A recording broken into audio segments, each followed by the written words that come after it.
هنا القاهرة، إلى ربات البيوت.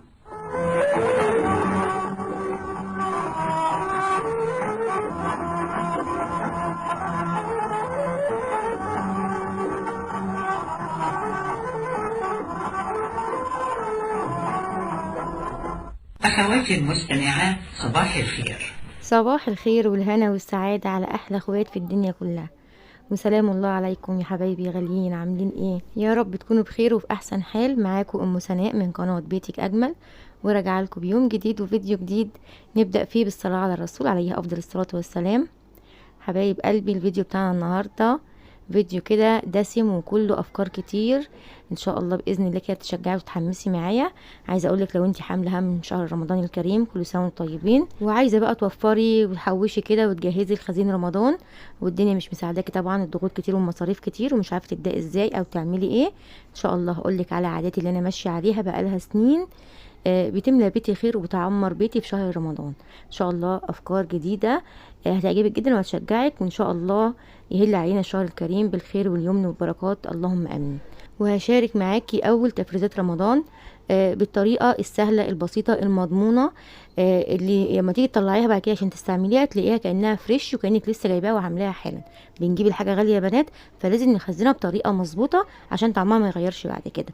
وهشارك معاكي مشتريات الشهر الاساسيه برضو اللي مفيش غنى عنها في اي بيت، مش حاجات ترفيهيه، وهديك افكار كتيره تقدري ان انت يعني تظبطي بيها ميزانيه البيت. يعني ان شاء الله فيديو النهارده كده مشحون بالافكار والطاقه والنشاط، وان شاء الله باذن الله تستفادي معايا. بس خليكي معايا لاخر الفيديو، وما تنسيش تصلي على الرسول عليه افضل الصلاه والسلام في التعليقات، وما تنسينيش بقى باللايك وكومنت حلو منك تقولي رايك في الفيديو.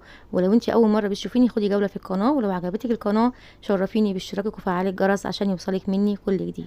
وتعالوا شوفوا كده بدأت يومي بايه، بالغسيل يا بنات. طبعا الغسيل ما بيخلصش، فقلت اول حاجه كده انا هشارك معاكم مشترياتي كلها ورا بعضيها كده، بس قلت اشغل الغسال الاول بحيث ان انا يعني اوريكم حاجه وارجع ان انا اطلع اللي في الغساله واحط غيره، على بال ما يعني اشارك معاكم مشترياتي اكون خلصت غسيل. تمام، المهم ان احنا ننجز كذا حاجه في وقت واحد. وعايزاكي بقى تركزي معايا عشان نتكلم مع بعض في خطه رمضان. طبعا يا بنات احنا عارفين الاسعار غاليه جدا والضغوط كتير والمصاريف كتير والاولاد والدروس والمدارس والكلام ده كله، فلازم نستعد لرمضان من دلوقتي. كل سنه وانتم طيبين. فاضل 4 شهور، شهر 11 و12 و1 ونص 2. تمام، يعني هنجيب التموين 4 شهور، ده كده التموين بتاعي بتاع الشهر ده. انا تموين يا بنات 4 ازاز زيت و4 سكر، وعلبه السمنه دي يا بنات دي فرق العيش او السلع يعني. طبعا بكمل عليه، بيطلع مثلا حوالي 30 جنيه 25 جنيه، بكمل واجيب علبه سمنه. بس علبه السمنه دي طلعت غاليه جدا، لان المره دي ابو سناء اللي جاب لي التموين وهو جاي من الشغل، وقلت له هات لي معاك علبه سمنه من الكبيره اللي هي مثلا كريستال، سمنه عاديه يعني. المهم جاب لي دي طلعت بكام يا بنات؟ دي طلعت ب 170 جنيه. عشان ايه؟ بالزبده النيوزيلندي. طبعا هو مش عارف انواع السمن، فالمهم جابها فحط فرق حوالي 110 حاجه زي كده يعني. المهم ما علينا ايه، ده كده التموين بتاعي بتاع الشهر ده. الكرتونه دي بقى يا بنات دي كرتونه خزين رمضان اللي انا طبعا متعوده بعملها معاكم كل سنه. انا بادئاها من حوالي شهرين كده، قلت يعني ايه اخزن شويه حاجات بحيث ان انا اما اشارك معاكي يبقى ايه معايا شويه حاجات اوريهم لك. تمام، دايما انا ببدا كده من شهر 8 يا بنات ان انا اخزن يعني. معايا ايه، ازازتين زيت وازازه خل، 2 كيلو سكر، مثلا نص كيلو مكرونه سباكيتي، نص كيلو مكرونه الكوع دي او قلم مش فاكره. المهم ايه تاني، مثلا التوابل بقى جبت مثلا توابل معايا بقسمها، كيس ملح اللي تقدري عليه. الزيت والسكر دول يا بنات من شهرين تموين، يعني كل شهر بشيل ازازه زيت وكيلو سكر، وهفضل كده لحد ايه ان شاء الله باذن الله لحد شهر 2 هكون خزنت معايا مثلا حوالي 8 كيلو سكر، او مثلا 7 كيلو سكر، 7 ازايز زيت. علبه السمنه دي برضو انا هشيلها يا بنات، مش هطلعها لان انا عندي سمنه لسه موجوده من الشهر اللي فات، فانا برضو انتهزت فرصه قلت اخليها. انتوا عارفين طبعا رمضان بقى الحلويات وكده بيبقى محتاج سمنه حلوه يعني عشان تطعم الاكل معانا. تمام يا بنات، يبقى كده ايه، دي كده حاجات خزين رمضان. لازم كل شهر تشيل حاجه. طيب ما هو انا الحاجه اللي هتفيض مش هتكفيني، اعمل ايه؟ تدبري امورك وتمشي واحده واحده، ومش بكتر السكر مش بكتر الزيت. يعني انت لو عندك بنات كبار في معاكي في المطبخ بيقفوا معاكي في المطبخ، ما تخليهمش هم يطبخوا، او مثلا هم ما يحطوش الزيت والسمنه في الطبيخ. يعني هم حتى لو طبخوا انت اللي تحطي، عشان البنات بتحطي بزياده شويه مثلا، لسه ما تعرفش تظبط ايديها زينا يعني. فانت يعني حاولي تظبطي الموضوع ده. السكريات مش لازم كل يوم تاني نعمل حاجات حلوه، حاولي تدبري امورك باللي هيفيد معاكي. خلي بالك انت لو ما عملتيش كده من دلوقتي، هتيجي في شهر رمضان يبقى الالتزامات عندك كتيره جدا. وخلي بالك برضو ان جوزك هيديك المصروف، هو مش مسؤول عن كل الكلام ده كله، هو نفس القبض ونفس المصروف اللي هيديهولك، مفيش زياده، هو زياده في المصاريف مش في القبض اللي هيزيد، فاهماني؟ وان زاد بيبقى حاجه بسيطه. ده غير طبعا ان رمضان مصاريفه كتيره جدا، طبعا بتجيبي اليميش، بتزودي اللحوم شويه عشان في صيام، تمام؟ فلازم ندبر امورنا من دلوقتي. الاول بس ايه هقولك، انا بشيل الخزين ازاي وبعدين نكمل موضوعنا. بصي، ما تحطيش السكر والحاجات والمكرونات والحاجات دي او الحاجات اللي تبع الحلويات مع الزيت. انا حطيت الزيت والسمنه والخل في كرتونه، والكرتونه التانية خليت فيها السكر، واحط برده فيها رز لما اجيب رز ومكرونات والكلام ده.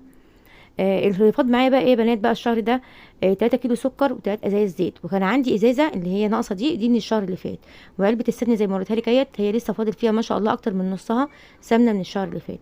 فانا كده الحاجات اللي انا شلتها دي انا اعتبرها مش موجوده خالص يا بنات، ما تجيش جنبيها خالص، تمام؟ يعني خلاص انت الحاجات دي جبتيها انسيها. ولو جيتي اخر الشهر احتجتي زي ما قلت لك كده، مثلا ممكن تجيبي من بره حاجه في حاجه على قد ما تقدري. طب ما فيش سيوله معاكي، القبض خلص او مصروفك خلص، ممكن تتعاملي بطريقه ايه السلف. هتستلفي من الكراتين اللي معاكي دي وترجعي تاني لما تجيبي تموينك او تجيبي خزينك ترجعيها تاني. يعني بدل ما تستلفي من جارتك، لا استلفي من حاجتك اللي موجوده في البيت. بس مش اخدها بقى واكبر دماغي وما ارجعهاش تاني، هتيجي في الاخر برضو المسؤوليه كلها عليكي انت. فانت تعتبريها سلف من واحده جارتك، كانك خدتي منها كيلو سكر، خدتي ازازه زيت. اول ما تجيبي حاجتك قبل ما تستعملي اي حاجه، رجعي الحاجه اللي انت خدتيها مكانها تاني، وشوفي هتشيلي ايه للشهر الجديد. دي كده نقطه. النقطه التانية، مش هينفع ان احنا نشيل حاجات من دلوقتي 4-5 شهور، لا انت كل شهر هتطلعي القديم وتشيلي الجديد. يعني مثلا انا عندي 3 ازايز زيت و3 اكياس سكر، الشهر اللي جاي انا هشيل ازازه زيت وكيلو سكر، اشيل بقى 4 زيت و4 سكر، واجيب بقى 3 الزيت التانيين و3 السكر احطهم في المطبخ. يعني هترحلي كل شهر، هتطلعي القديم وتحطي الجديد، بحيث ان يفضل دايما الحاجه صلاحيتها كويسه وما يبقاش ريحتها مش حلوه، لان زيت التموين لما بيقعد بيعمل ريحه مش حلوه، بيبقى طعمه مش حلو في الاكل. فانت كل شهر هترحلي الحاجه بتاعتي. وتعالي اقولك على مشترياتي وكملي معايا الفيديو عشان لسه في افكار كتير لخزين رمضان. بصوا يا بنات، المناديل دي اسمها نغم. الباكت فيه 3 مع بعض كده، دول 6 مع بعض جايين مع بعضهم عرض. يعني هو الباكت فيه 3 بس ايه العرض تاخدي باكتتين يعني او كيسين 2، الاتنين مع بعض ب75 جنيه. طبعا سعرهم حلو جدا. وبوريكي بصي المنديل ما شاء الله ناعم وطبقتين فوق بعض، ويعني خامته جميله جدا. دي مناديل سحب يا بنات. يعني بصي ما شاء الله ال6 دول انا هشيل منهم لرمضان. عايزه اقولك يعني انا مش معقوله هنستعملهم كلهم دلوقتي، فانا هشيل منهم مثلا علبتين لرمضان والباقي ايه هطلعها كده واحده في واحده. دي مناديل مطبخ، دي جايباها للمطبخ عادي، مش هشيل منها رمضان يعني. بس هقولك برضو على فكره المناديل دي، بس خليكي معايا، دي اكياس ثلاجه جبت ب10 جنيه. بصي برضو ده الدوني، الحاجات دي يا بنات من عند ماهر اللي بشتري منه جهاز البنات، عنده قسم المنظفات، عامل عرض على الشاور الاتنين مع بعض ب100. والدوني ده دوني المعطر للملابس البنات ب20 جنيه. عايزه اقولك الحاجات حلوه مش خفيفه خالص، يعني مركزه برضو وريحتها جميله جدا. الحاجات دي بقى جايباها من محل عندنا هنا، الاوكس العادي كيس ب15 جنيه. تمام. جبت ايه تاني؟ الديتول ده يا بنات بريحه اللافندر، تحفه، احلى من الديتول العادي. يعني بصي بيطهر ويعقم وريحته جميله جدا لما تيجي تمسحي يعني.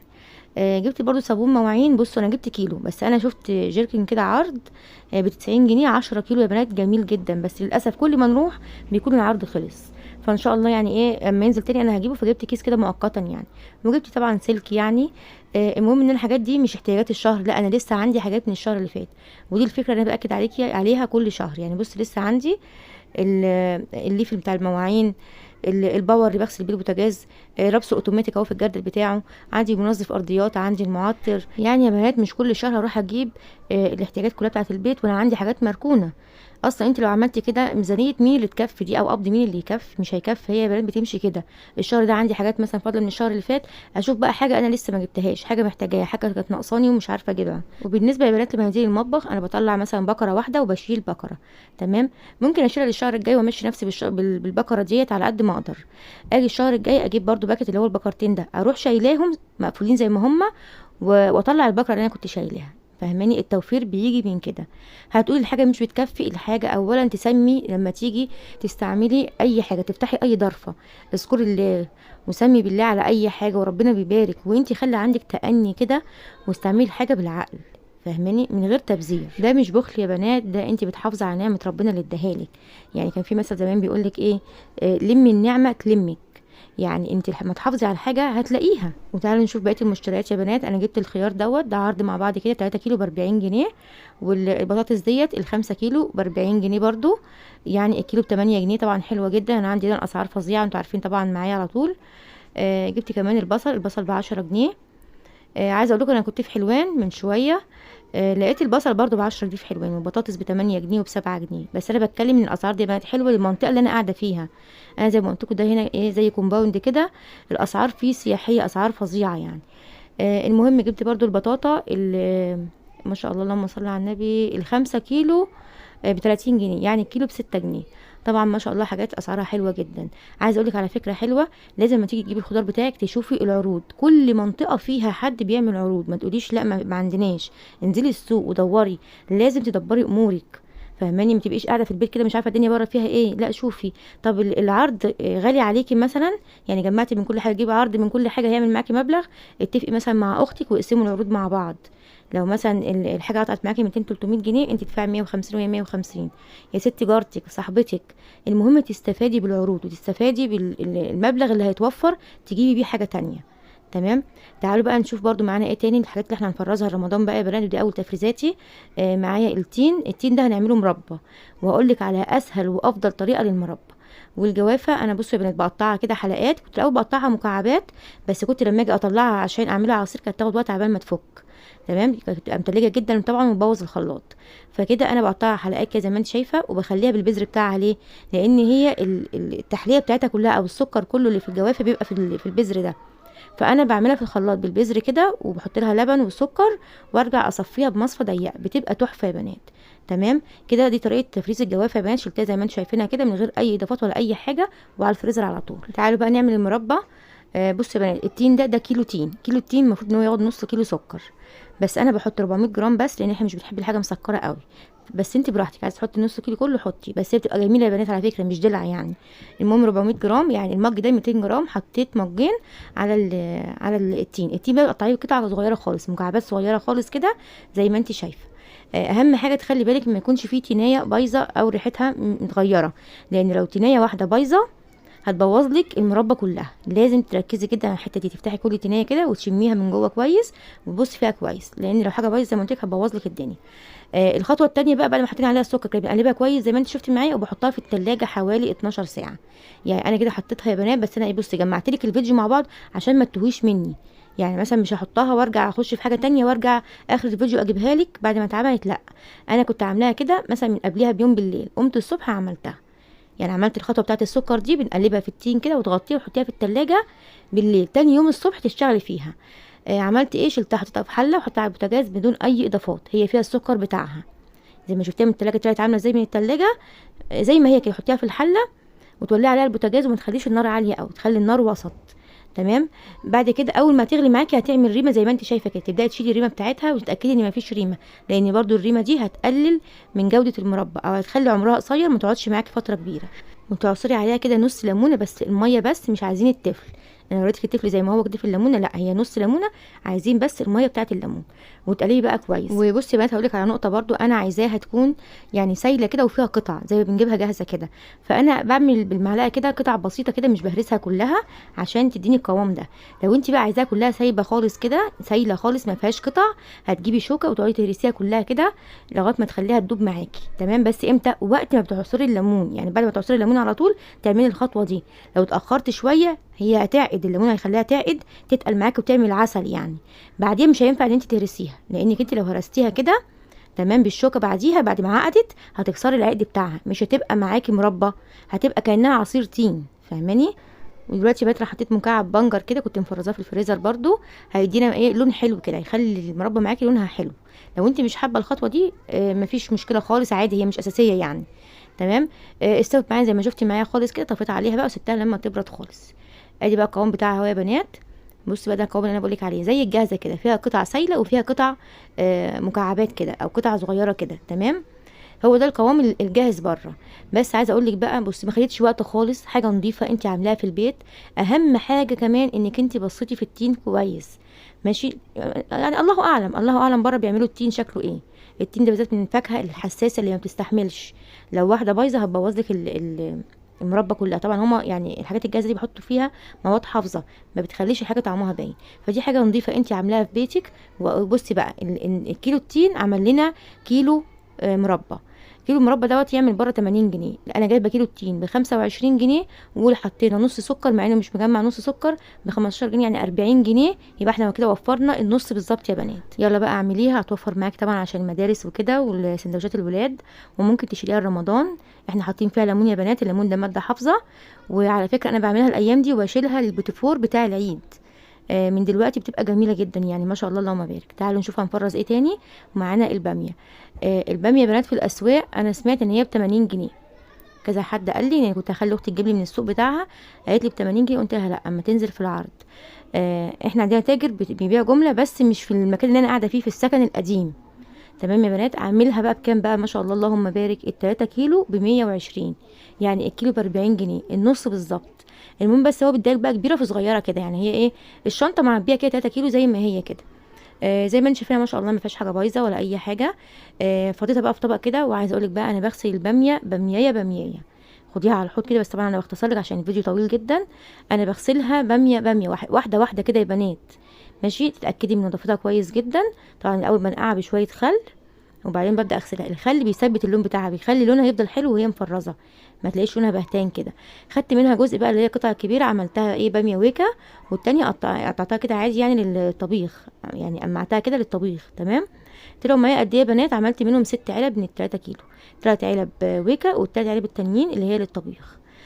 بس يعني ايه، هما مش عملت مثلا العلبه نص كيلو، لا يعني انا مزوده شويه في علب الطبيخ، يعني علب كبيره شويه عن العلب اللي فيها الباميه الويكا.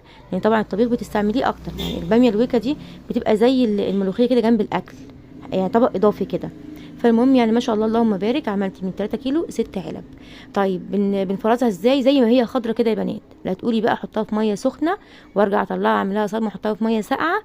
انا بفرز الخضار كله بالشكل ده، ما بحطش اي اضافات، ولا ملح ولا زيت ولا ميه سخنه ولا اي حاجه.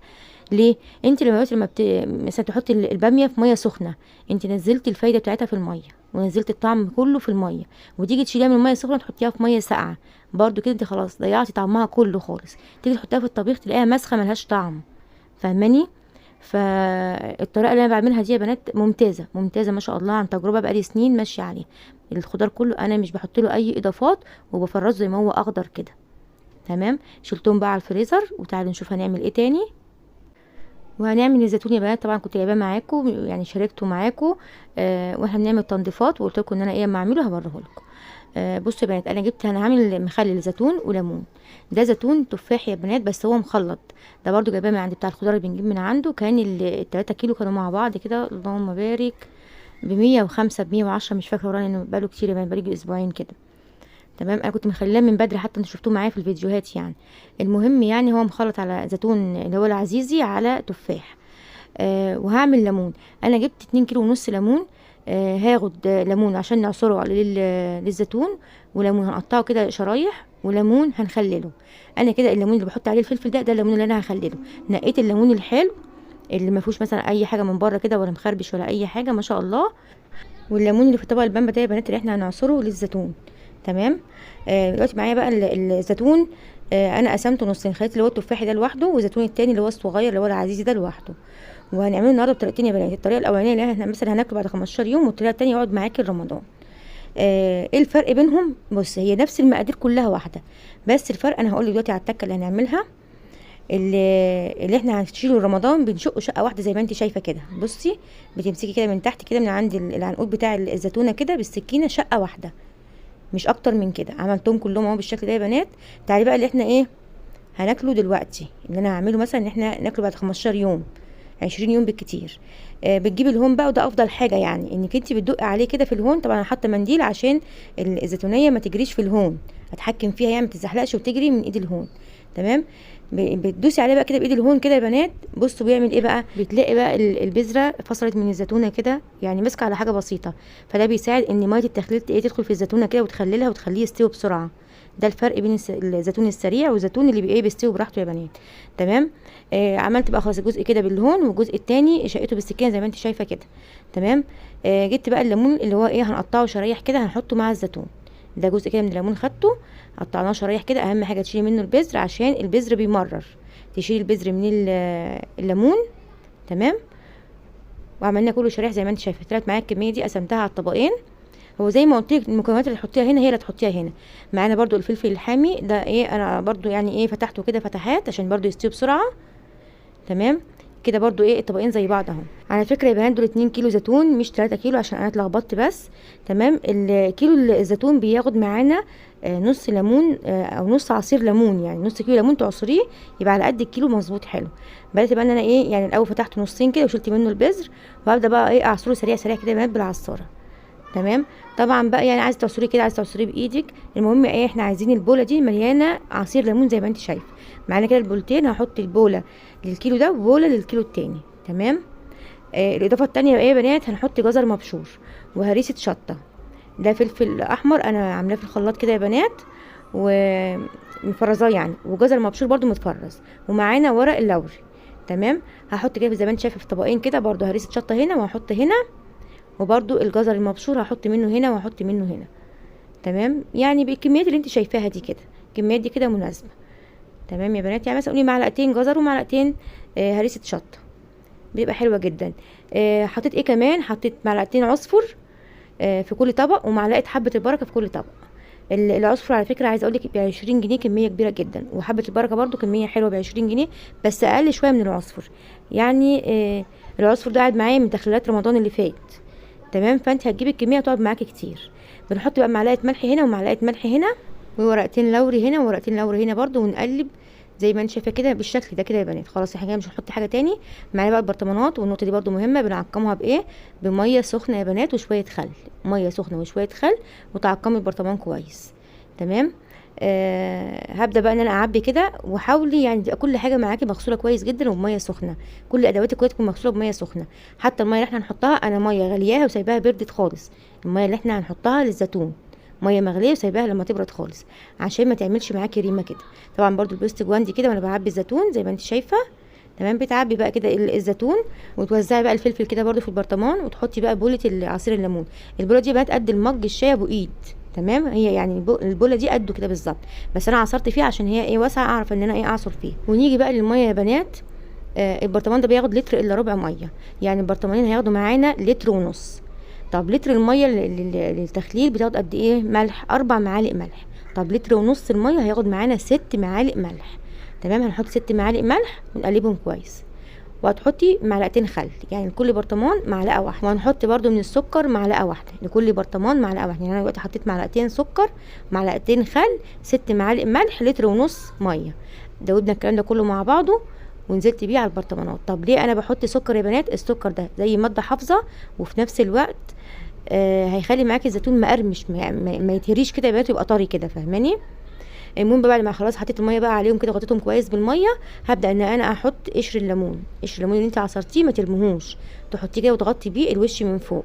وبعدين تجيبي كيس بتاع التلاجة، كيس نضيف كده، وتروحي مغطيه بيه كويس عشان ما يدخلوش هوا خالص، وتقفليه كويس. انا عملت البرطمان التاني يا بنات، بس عايزه اقولك برده ان انا نسيت احط شويه جزر من فوق، ففتحت البرطمان ده تاني وحطيت له شويه جزر بعد ما حطيت قشر الليمون. تمام.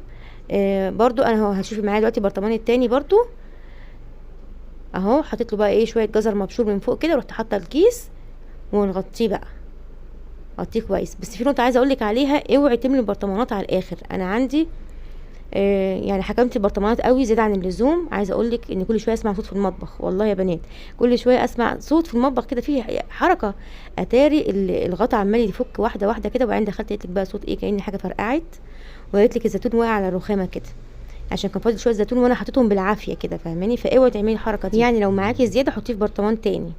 تمام. تعالوا بقى نعمل الغدا بتاعنا يا بنات. وهقولك برضو على كام تكه كده في الزيتون، بس هقولك الغدا الاول. هنعمل رز بعدس اصفر، وهنعمل اللي هو الكشري الاسكندراني ده يا بنات، وهنعمل صلصه كده ونسلق بيض ونحمر بطاطس. اكله سريعه وحلوه جدا، عايزه لكم من احب الاكلات لقلبي. تمام. هتبقى الرز على العدس كده غسلتهم. وعايزه اقولك بقى الناس اللي بتعمل الرز بيطلع معاها معجن كده، تعالى اقولك التكه فين بقى، السر فين. الاول كده حطيت توابل ايه يا بنات، شويه كمون، شويه كاري، شويه كركم، شويه فلفل اسمر. تمام. وقلب بقى كل الكلام ده كله مع بعض. وايه بقى التكه اللي هتخلي الرز معاكي حلو ومفلفل كده وما يعجنش؟ الميه يا بنات. انت بتحطي مقدار الميه على ان ايه، الميه دي للرز، ارتفاع الرز كده مثلا، فانا هحط الميه اعلى من الرز مثلا بعقله صباع. لا، ما ده مش الرز بس، ده رز وعدس، والعدس ما بيشربش ميه كتير زي الرز، فانت كده هتزودي الميه. يعني لازم تقللي الميه، لان دي مش كميه رز بس، ده رز على عدس، والعدس ما بيشربش ميه زي ما اتفقنا. فانتي هتخلي الميه يعني ترتفع كده بنص عقله صباع، مش تبقى عقله صباع. هيطلع معاكي حلو ومفلفل. ولما يشرب الميه ما تقلبيهوش خالص، اول ما يشرب الميه توطي عليه وتقلبيه بعديها مثلا ب5 دقايق تقليبه واحده، وما تقلبيهوش تاني. تمام يا بنات. عملت صلصه برده بتوم كده، وسلقت البيض، حمرنا بطاطس زي ما انت شفتي معايا. اكله سريعه جدا ومشبعه ما شاء الله، اللهم بارك. اتغدينا بالف هنا وشفا. ونكمل مع بعض المخللات بتاعتنا. هنعمل ايه؟ هنعمل مخلل خيار. بصوا بقى، انا عملت معاكم الخيار كتير، المره دي بقى انا هعمله بطريقه جديده، بس هنعمله بقى اللي هو ايه، الخيار السريع بقى يا بنات.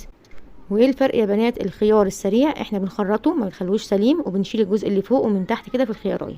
تمام. ده عشان يستوي معاكي بسرعه. وفي نقطه تانية هقولك عليها برضو. بس الخيار التاني بقى بيتعمل ازاي يا بنات؟ ما بنشيلش بقى احنا الجزء اللي فوق واللي تحت في الخياريه كده، وبنخليها سليمه زي ما هي. يعني بص زي ما انت شايفه معايا كده، شلت الجزء اللي فوق واللي تحت، وهبدا ان انا اخرطها.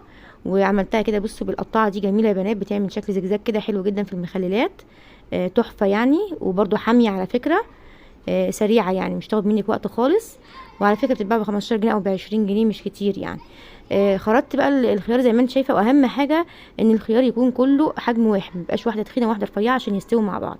عملت حلقات، وعملت شرايح كده بالطول كده زي ما انت شايفه. نيجي بقى الفلفل الحامي. دي كانت حته بايظه كده شلتها. المهم بقى لازم نفتح الفلفل زي ما انت شايفه كده. هنزل بقى بالبرطمان، طبعا البرطمانات متعقمه زي ما اتفقنا، بالخل والميه السخنه. تمام. بنغسله كويس يعني بالخل والميه السخنه، ونحط بقى فيه الخيار. بصوا انا كنت عامل برطمان واحد، لقيت فاض معايا شويه كده متخرطين، فجبت خيار تاني من الشنطه غسلته، وقلت ايه هكمل برطمانين يا بنات. معايا برضو البنجر اللي قلتلكوا عليه متفرز، هحط مكعب هنا ومكعب هنا، بحس بيدي طعم حلو ولون حلو، بس ده اضافه يا بنات مش حاجه اساسيه. نيجي بقى للمكونات بتاعته. احنا معانا برضو الميه 1.5 لتر ميه. النقطه التانية اللي هتخلي معاك الخيار يستوي بسرعه، تبقى الميه دافيه، مش دافيه وبردت. لا، يعني عملنا الزيتون سبتها لما بردت تماما، بقت زي ميه الحنفيه كده، بس كانت لازم تبقى مغليه عشان تبقى متعقمه. دي برضو مغليه ومتعقمه، بس انا ايه يعني خدتها وهي دافيه كده، مش بارده خالص يعني، لا دافيه كده، هتساعد ان الخيار يستوي بسرعه. حطينا شويه جزر مبشور، وحطينا برضو 6 معالق ملح. احنا قلنا اللتر ونص بياخدوا 6 معالق ملح. تمام. قلبت كله كويس مع بعض كده. معايا برضو فصين توم بقى كده مخرطاهم كده ايه، مكعبات صغيره او قطع صغيره خالص كده. ومعانا ورقتين لوري، هتحطي برضو في كل برطمان ورقتين لوري وشويه توم، يعني هما 4 فصوص توم. حطيت فصين هنا وفصين هنا، مش اكتر من كده. تمام يا بنات. وحطيت في الميه يا بنات برضو معلقتين سكر، عشان كل برطمان معلقه سكر. السكر برضو زي ما قلنا هيخلي الخيار معاكي مقرمش، مش هيتهري معاكي، ويبقى برضو زي ماده حافظه كده. نقلب كله مع بعض كده، وننزل بقى على الخيار بتاعنا كده يا بنات. تغطيه. اهم حاجه في المخللات لازم تبقى الميه مغطيه البرطمانات كويس، يعني مغطيه الحاجه اللي انت مخللاها، ما ينفعش يبقى على الوش كده الميه مش مغطيه. حطيت برضو شويه جزر كده على الوش كده يا بنات، برضو بيحفظوا المخلل. تمام. ونقفل بقى البرطمان بتاعنا برضو، ونقلبه تقليبه كده اهو. بصي كده ايه، اللي فوق اللي تحت كده. دايما اي مخلل تعملي لازم تقلبيه التقليبه دي، وانتي برضو حطاه على الرخامه كده، كل يوم تديله تقليبه كده. تمام يا بنات. وتعالوا بقى نشوف هنعمل ايه تاني. الليمون بقى اللي احنا كنا مخلينه ايه جنب الزيتون كده، قلت لك هنسلقه وهنعمله مخلل. حطيت طبعا ميه على النار كده غليت، وبعدين بقى حطينا الليمون. برضو الليمون ده انا هعمله ايه، الليمون سريع. هسويه شويه يا بنات، يعني هو في السليق بتزوديه شويه في السوا، يعني تخلي الليمونه معاكي كده، بصي تحسي ان هي هتطبق معاكي كده وهي في الحله زي ما هي، من غير ما تضغطي عليها. تمام. وتحسي ان هي فتحت من الجناب كده، بدات من الجنب كده تفتح. ده كده السوا بتاعه زياده. ليه؟ عشان انا عايزاه يستوي بسرعه، يعني 3-4 ايام، اسبوع بالكتير ناكل منه، مش عايزه اخليه له رمضان. تعالي بقى نشوف المكونات بتاعتنا ايه. معانا برضو 4 معالق ملح، معانا معلقتين عصفر ومعلقتين حبه البركه. هنحطهم كلهم مع بعضهم كده ونقلبهم كويس. معايا برضو الفلفل الاخضر يا بنات، انا برضو فتحته كده. وهنحط بقى المكونات بتاعتنا ديت، شويه برضو جزر مبشور. الجزر المبشور في كل المخللات بيبقى جميل يا بنات، بيدي طعم حلو جدا وبيدي لون حلو برضو كده وشكل حلو للمخلل يعني. تمام. هقلب برضو بقى كده الجزر المبشور مع الملح مع العصفر مع حبه البركه، خلطه تحفه. عايزه اقول لكم الريحه جميله من قبل ما يتعمل، يعني ريحه المخلل كده جميله مع الخلطه دي يعني يا بنات. المهم بقى خلاص جهزت الخلطه بتاعتنا، فتحنا الفلفل. هبدا بقى ان انا افتح الليمون كده نص بس، مش 4/4 يعني يا بنات، عشان برضه تبقى الليمونه ماسكه نفسها كده ما تتهريش معاكي. لبست برضه جوانتي كده. ابدا بقى ان انا احشي الليمون كده. وحطيت برضه في البرطمان من تحت يا بنات شويه جزر مبشور كده يحمي الليمون برضه، يعني في ارضيه البرطمان كده زي ما انت شايفه. وارص بقى الليمون كده، ونرص برضه الفلفل معاه، هتشوفي معايا. المهم يا بنات ما كملتلكوش الافكار عن التوفير خزين رمضان يعني. عايزه اقول لك الفيديو والله بيجري مني، انا نفسي افيدكم على قد ما اقدر، اقول لك معلومات كتير بس لازم اشرح لك اللي انا بعمله. هحاول على قد ما اقدر اقول لك يعني، بس ان شاء الله نكمل في الفيديوهات اللي جايه. كل ما هفرز معاكم حاجه رمضان او نجهز معاكم حاجه هقول لك برده على افكار جديده وكده يا بنات. البرطمان ما اتملاش قوي يعني، فانا عندي بقى شويه زيتون اللي هم زي ما قلت لك كانت زياده في البرطمان بتاع الزيتون، والبرطمان فتح كده ويعني الزيتون وقع. خدته بقى طبعا غسلته وعملت له خلطه، ورحت حطاه في برطمان وشلته في التلاجة. جيت دلوقتي بقى رحت حاطاه فوق الليمون كده، ان هي كلها خلطه واحده عادي. تمام. وهو اصلا استوى يعني داخل على السوا كده، والليمون هيكمل سوا ان شاء الله ناكلهم مع بعض. حطيتهم برضو، حطيت الفلفل على الوش كده يا بنات، والخلطه بقى اللي فاضت معايا غطيت بيها بقى وش الليمون من فوق كده يا بنات. تمام. وشويه برضو جزر مبشور كده. ونبدا بقى نحط الميه بتاعتنا. الميه بتاعتنا طبعا بقى انا مش هحط ملح ولا هحط اي حاجه فيها، احنا حاطين كل الاضافات على الليمون في الحشوه بتاعت الليمون يعني، مع العصفر بقى مع حبه البركه والكلام ده. تمام. فالميه ديت ما فيهاش اي حاجه، برضو ميه دافيه وسبتها لما تبرد خالص. تمام. ملينا بقى البرطمان كده بالميه وغطيناها كويس كده. ونمسح بقى كده البرطمانات، طبعا اهم من الشغل تظبيط الشغل. يبقى الحاجه نظيفه معاكي كده ومحطوطه كده شكلها حلو. رجيت برضو البرطمان كده وجمعتهم بقى ما شاء الله اللهم بارك بالشكل ده كده، يعني حاجات برضو سريعه. وفي طبعا كده برطمان زيتون هنشيله رمضان اللي انا قلت لك انا عاملاه بالسكينه شقه واحده كده، يستوي براحته بقى يا بنات. وبالف هنا وشفا كده. ده كان الفيديو بتاعنا النهارده يا بنات، اتمنى يكون الفيديو عجبكم وتكونوا استفدتوا معايا. وسامحوني لو ما كملتلكوش الافكار، والله غصب عني الفيديو بيجري مني يا بنات. ان شاء الله هعمل لكم يعني فيديو كده عباره عن جدول لمشتريات وخزين رمضان، واللي انا عن نفسي ماشيه عليه على طول، وهشاركه معاكم ان شاء الله عشان الفيديو ما يطولش عليكم يا بنات. الفيديو 32 دقيقه هيبقى اطول من كده تاني، فانا غصب عني والله. المهم ما تنسوش بقى باللايك وكومنت حلو منكم، ودمتم في امان الله ورعايته.